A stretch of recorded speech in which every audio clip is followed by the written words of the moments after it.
السلام عليكم ورحمة الله تعالى وبركاته. walaalaheen Ramadaan Mubaarak.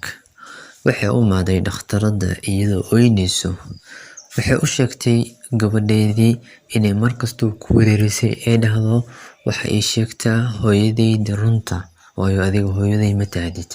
Dhakhtaradii hadalkeeda markay dhageysatay runtii aad bay ula tacajubtay. Waxay weydiisay ninkeedii inuu wili qabo. Waxay u sheegtay inay ninkeedii 3 sano ay kala tageen.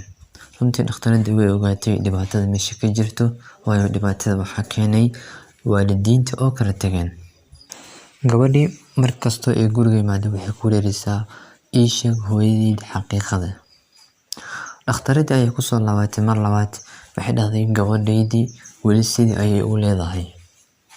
runtii dhakhtaradii way ogaatay waxay dhahday gabadhaadii guriga markay joogto yaa u imaadaa.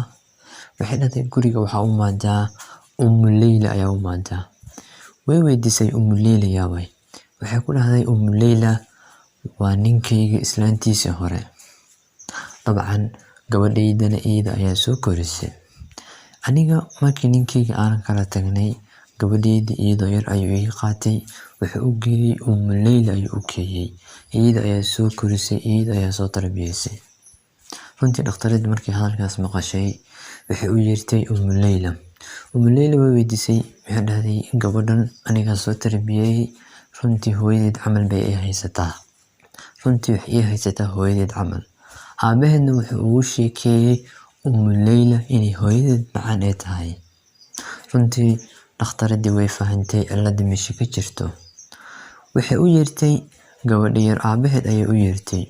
waxay ku dhahday runtii khalad weyn ayaa sameysay. gabadhi yareed hooyadeed dhabta waa tan balse waxa ugu sheekeysay hooyadeed inay tahay Leyla.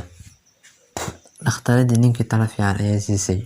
waxay dhahday maadaama gabadhaada ee Leyla u haysato hooyadeed Leyla soo cesho maadaama horaan u furtay.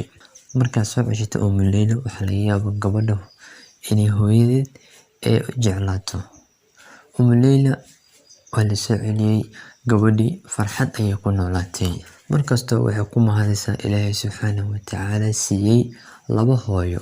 waa ku mahadsantihiin daawashada muuqaalkan. Assalaamu calaykum waraxmatullaahi wabarakaatuh.